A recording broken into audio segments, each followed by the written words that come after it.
people, Zarthwomp here, and welcome to episode 51 of Dual Destinies. Last time, we started the second trial day for this case, where we cross-examined Hugh O'Connor once again, and we discovered that he's actually 25 years old. He took a 7-year break from school, and now we're going to continue on, so let's go. As long as that mat was used to move the body, Junie's gonna be under suspicion. Athena, I just thought of something. What was you doing in that crane right before the mock trial? He couldn't have been on the job at the time. I mean, he was waiting for the trial to start. Yeah, why was he in that crane? Wait, you don't think... Your Honor! Yes, Miss Sykes? I've got it. I've got an amazing idea that will turn the prosecution's claim on its head. A little conjecture has never stopped us before. Interesting. Mr. O'Connor, you were using the crane to... move yourself!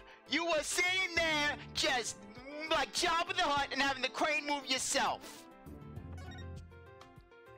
The body was just like in the script, so it must have been moved like in the script too. At least that's what the prosecution believes. How simplistic, even foolish. Like you're one to talk? Those are pretty strong words, Athena. You sure about this? The witness is a licensed crane operator, so he could have used it to move the body. Objection! Humph. Well, Golden Boy, care to chime in? I intend to say no more on the matter. Save that this does not bode well for you. Wait, he's on my side this time? Or is this another trap? Heh, watch this. I can use a bow and arrow one-handed. Wow, that's a crazy level of dexterity. I can even drive a crane with one hand. That's easy. But operating the crane itself is so complex, it requires both hands. Now, I would have the court look at this.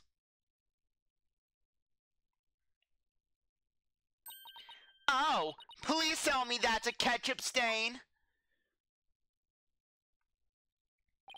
You wish. My hand was injured and required surgery. That's the reason I kept my hand in my pocket all this time. I have already verified this with the hospital treatment. Quite a nasty wound, they say. So how did you hurt it? I see no need to discuss that. It has no relevance to this case. 2 hands are required to operate complex machinery such as a crane. Ergo, on the day of the mock trial, the witness was incapable of moving the body by crane. Now I'm the fool.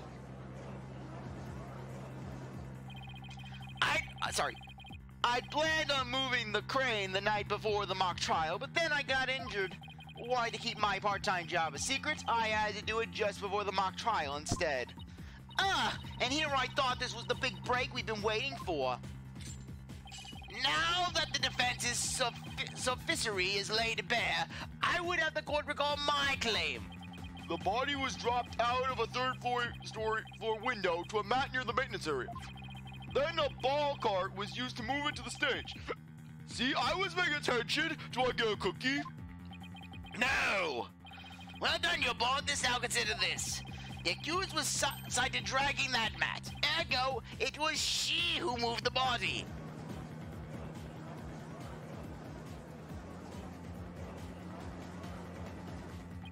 Well, I think you were on the right track, Athena. You do? Yeah, Juniper remains the prime suspect if we assume the body was moved per her script. So at the defense, you have to figure out how else the body could have been moved. But... Oh, is he telling me to think of another way besides the crane? Miss Sykes, if you have a counter-argument, this court would love to hear it, and if you do not, it is time for the verdict. Isn't that correct, your Borges? Objection! No, not yet. All I have to do is show that the body wasn't moved like it was in the script, right? Well, that would show that the mat had nothing to do with this case. There's a sword of great renown that cuts down sophisticated lawyers. Its name is evidence. Tisk, you don't scare me. Force a smile, Athena. You can do it. What's wrong with your face, Athena? It's a weird mix of terror and creepy grin. Like you're Chucky. It just focus on how the wire could have been moved without being dropped. How could anyone lower it without just dropping it? It's not like it could fly. Or maybe it could. After all, there is a way to zip between the art room and the stage.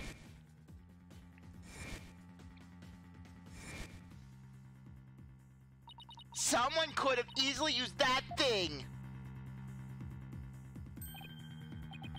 Oh yes, of course. Miss Sykes, the court would like to see what you have for us. All I have to do is show the tiniest shred of possibility. The mat and the ball cart weren't used to move the body. This is what was used.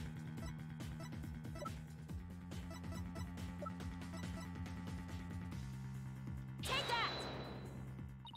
The key is the thing that ties the art room and the stage together. Might I propose an idea? It might do you well to tie your lips together, lest you further expose your ignorance.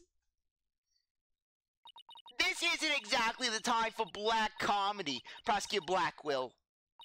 Anyways, the court will recall the wire on which the school banner was hung. That wire was strung between the art room and the stage, which allowed students to run or reel in the school banner from the art room. The body could have easily been lowered down to the stage via this wire. Objection! Spare me your armchair theories. This wasn't some kind of high wire act. The body surely would have fallen. Yet there were no signs of blunt force trauma. Objection! Oh, you surprised me, Prosecutor Blackwell. You didn't actually think I failed to account for that. I'm sure that's exactly what you thought. Because it's only partially true. When we investigated the stage yesterday, the bottom part of the school banner had been tied into a pouch-like shape. And pouches are useful for carrying things. What do you think this one could have carried? Well, go on. Please explain. The body was buried and bundled into the pouch-like section of the banner and sent down the wire. The body would have been down on that stage in a flash, and there'd be no need for a mat.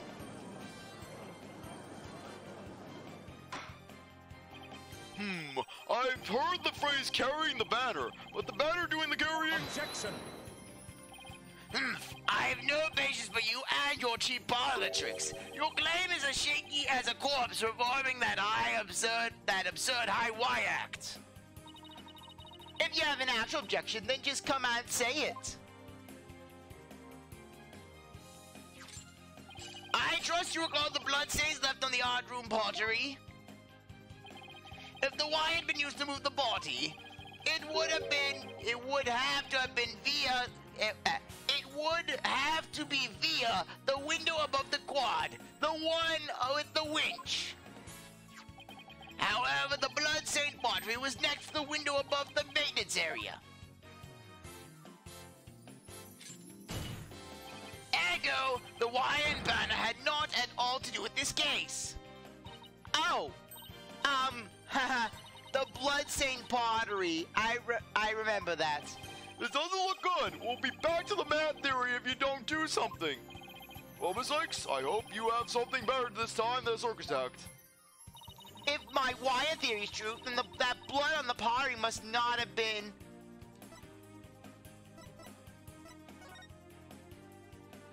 Maybe it's not the victim's blood. Did the police check to see from whom the blood on the pottery came from? Shame on you, Sykes Dono! Have a little more respect for the constabulary!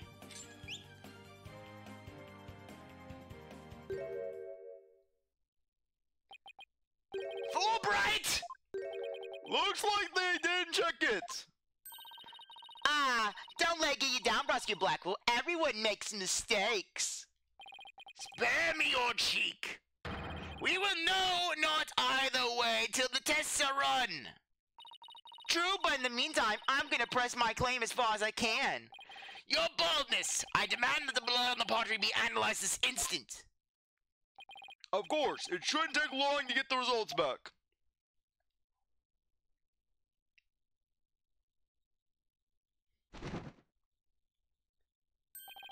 Oh my, that was quick. We're history if it turns out to be the victim's blood. Please let it be someone else's. Ugh! It seems the blood was not from the victim. What? Furthermore, a comparison with other parties involved with this case reveals that the blood belongs to one Hugh O'Connor. Score!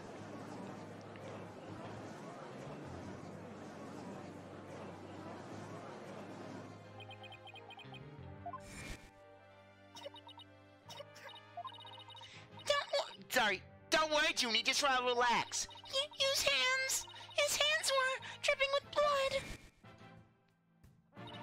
Your Honor, as you saw earlier, the witness's left hand had suffered a serious injury. He sustained the wound in a struggle with the victim, and his blood got on the pottery.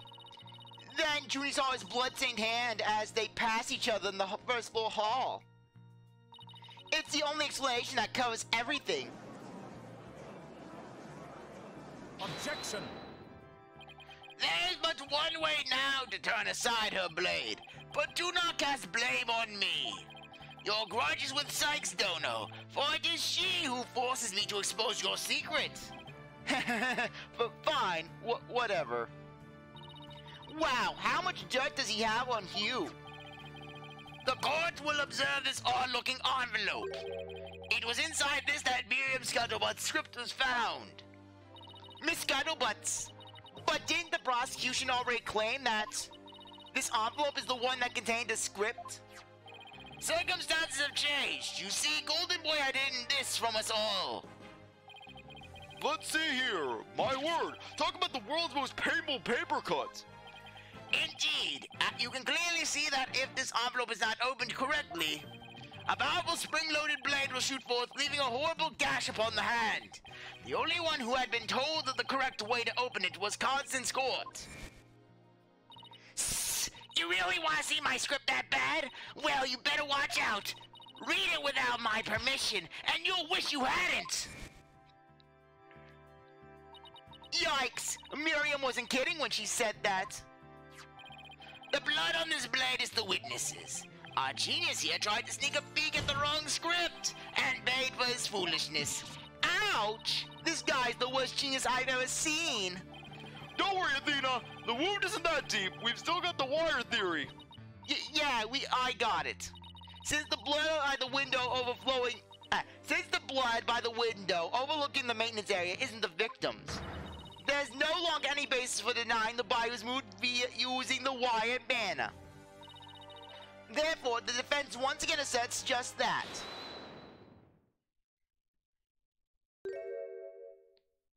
You call yourself a lawyer? Don't you see the glaring contradiction in your thinking? Huh? The court would like to remind the witness that his role is not to point out. And you, how can you adhere to such outdated beliefs? But whatever.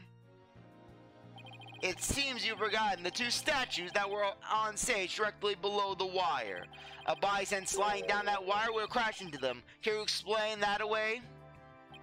Why, I believe he's right. The statues and the wire are extremely close together. So the body would have collided with the statues. What if they did collide? Wait, that's it!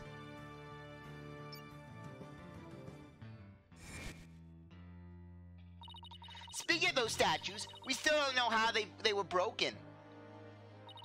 But if we assume the body crashed into them,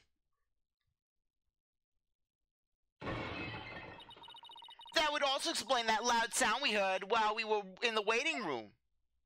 Oh, now that you mention it, you and Mr. Wright went out to the stage after you heard that sound, correct? Objection!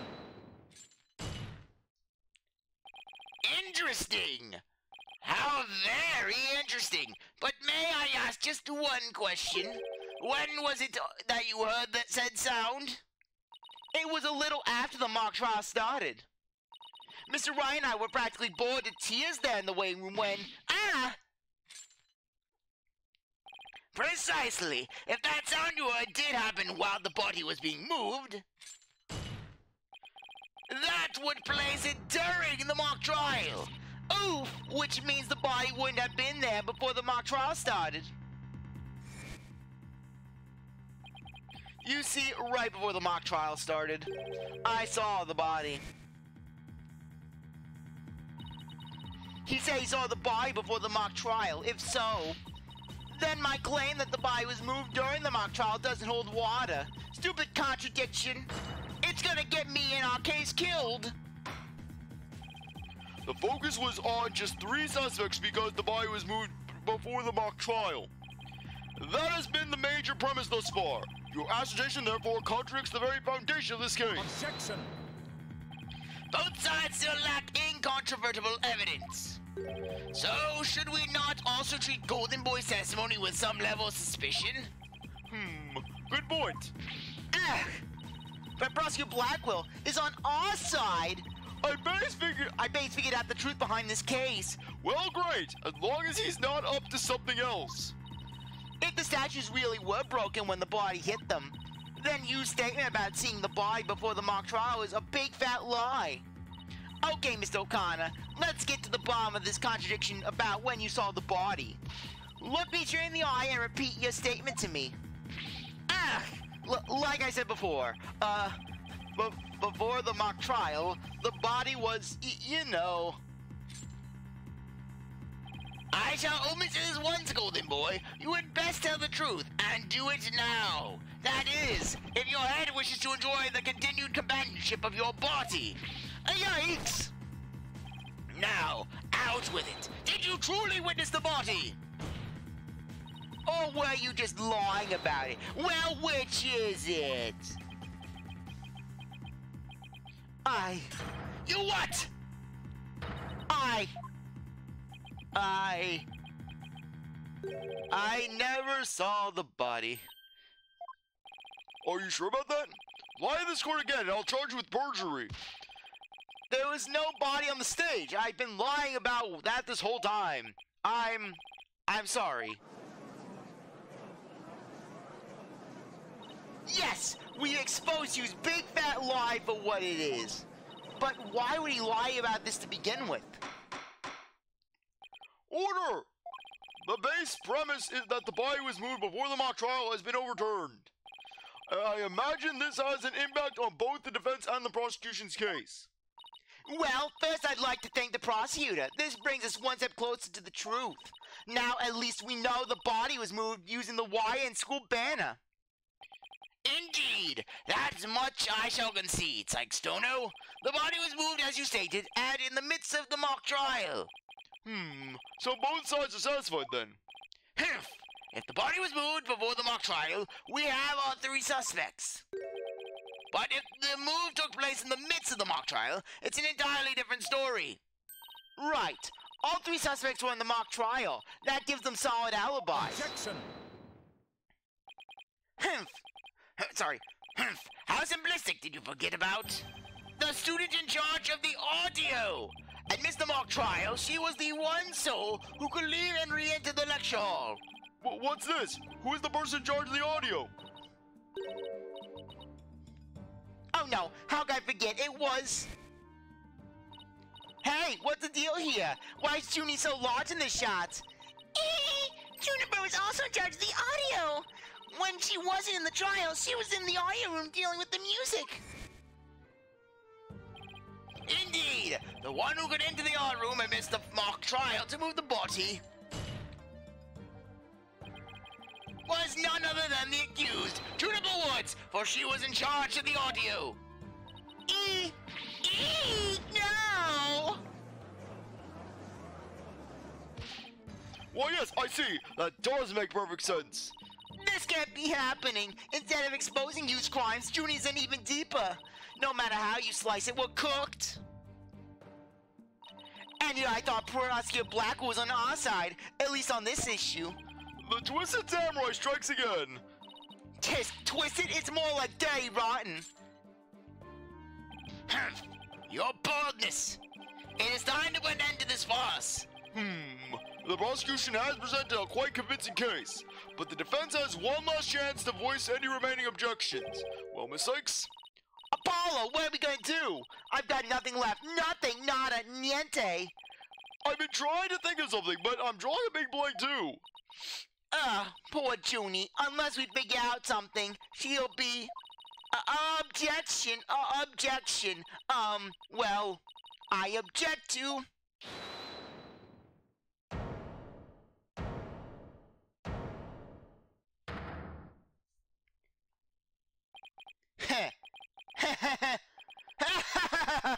Stop right there. All ears to me. It's time you heard about the rare genius of Hugh O'Connor. Listen and you will hear the secret behind my early crime. Perfect. Crime?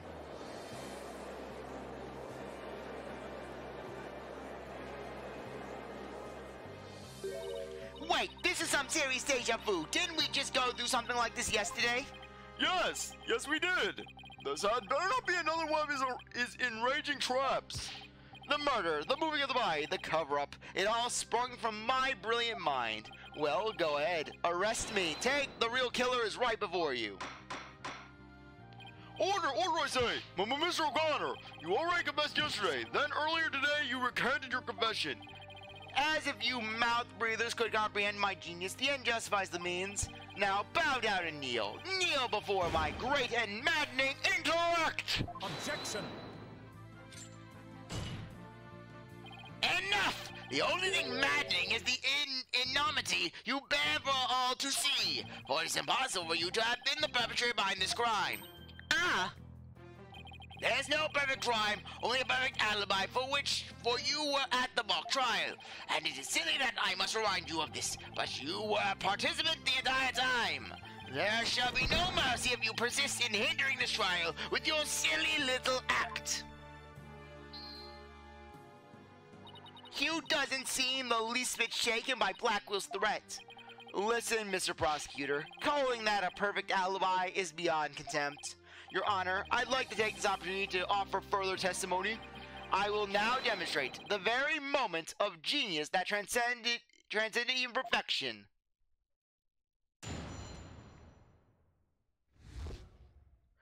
Hugh's confession. You won't believe this, but I used a body double. That wasn't the real me at the mock trial. That means I didn't almost lose. My body double almost did. I slipped out stealthily while my double took care of the trial. I had the run of the campus. In short, I'm the killer. Juniper's innocent.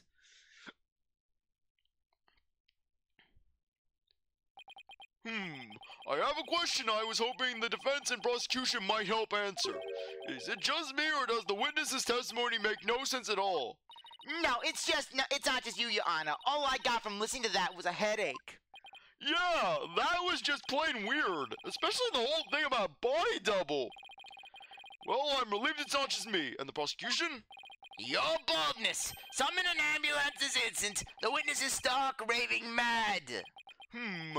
Yes, I think that would be for the best. Now then, let's pretend that never happened and move on to my verdict. You people don't believe me?